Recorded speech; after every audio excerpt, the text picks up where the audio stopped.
the first of the lettuce that we sowed should be starting to be ready now to be planted out. So I'm going to be planting out some of mine under cover and then some outside. For the ones that we do plant outside, we do want to harden them off first. Mine have been in a polytunnel, so they've had the extremes of the night temperatures at the moment and also some wind. If yours have been in a greenhouse, then you might want to do this for a little bit longer.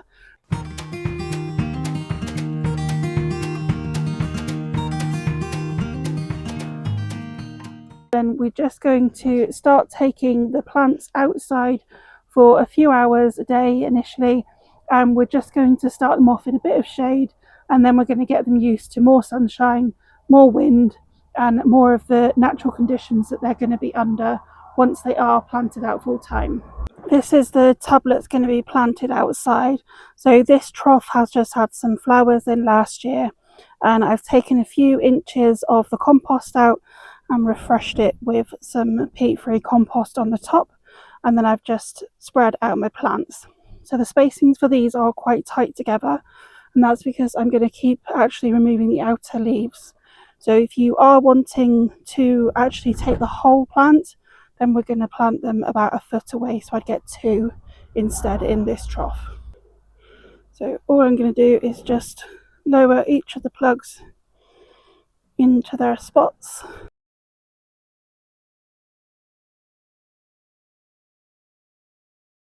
Changing that one for a different plant so it's nice and pretty. That's very important, obviously, when we plant our lettuce. Next, going to give them a good water. Do remember at this time of the year, even though it's only spring, it is actually quite a warm day today. So the hose is hot, so I've emptied out the hot water into a watering can before I've started. So always check your water, otherwise you might end up burning your plants. And we do want to avoid actually watering the leaves if we can. This is going outside, so I am going to add some shell on earth on top, which is just crushed whelk shells. This is going to do a few things. It's going to stop any weeds growing in the pot. It's also going to retain the moisture, and it's going to give a surface that slugs aren't as keen on as well. If you've never heard of these before, they're from a company called Shell on Earth, which is a UK company, and they're taking what is a leftover product from the fishing industry and turning it into something that can be used in our gardens.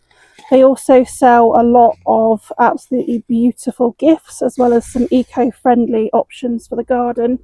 So I would definitely suggest having a check out on their website, and they have very kindly sent these to me this year.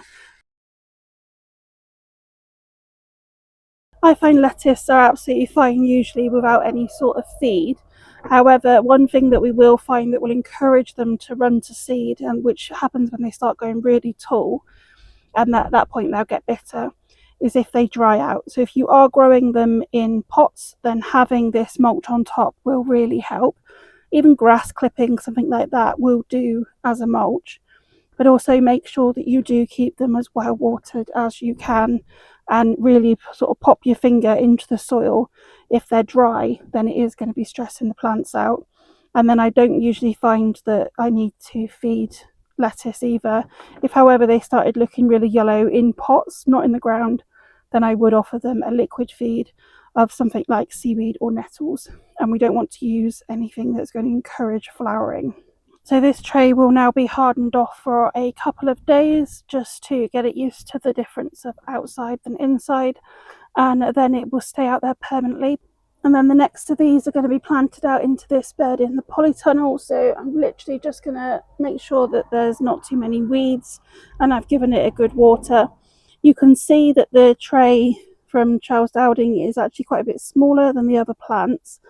This could be that they haven't enjoyed the type of compost that I've put in, but I do find that the soil blocks always do grow faster and are just healthier for some reason.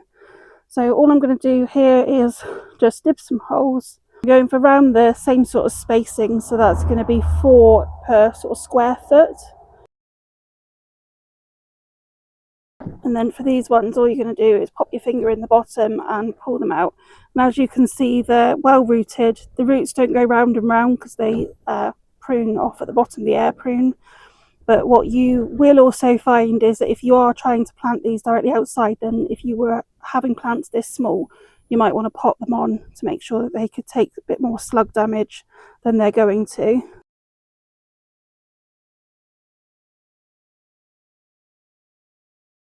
Now that they are planted out in this bed, they will take pretty quickly now. Obviously, these guys are going to be under cover, so the plants may get a bit more stressed if we have a really hot spring, but otherwise they should be absolutely fine. And then finally today we're just going to have a quick look at the lettuce that we did sow when we potted on the other varieties. So we did more than one seed in most of these, so most of them had 2 seeds. We now want to make sure that they've only got 1 plant per cell. So the easiest way to do that is to get yourself some snippers and literally just take the weaker of the plants from each of them. So weaker plant could be one that's a little bit leggy, could be one with a thinner stem, one maybe where the leaves aren't looking quite as healthy, but quite often you'll find that they're both exactly the same and they'll be fine. These could also now be eaten as microgreens or just pop them into your compost. We're avoiding pulling these seedlings out just because we don't want to upset the root of the one beside it. So if you've got them in individual cells like these are within the soil blocks, then we're literally just going to wait until they grow to this sort of size and pot them out. If they have been in the peat-free compost for about 4 weeks, then they might want a week liquid seaweed. We're not going to be germinating any more today, but we will do that in a few more weeks just to make sure that we have plenty and a succession when the first and the second sowings are starting to come to an end. The first sowings are auto winter varieties, so they're not going to deal with the heat as well. So that will really depend on the weather that we have over spring, of whether they're going to do better for me undercover or outside, and how quickly they do actually go to seed as well.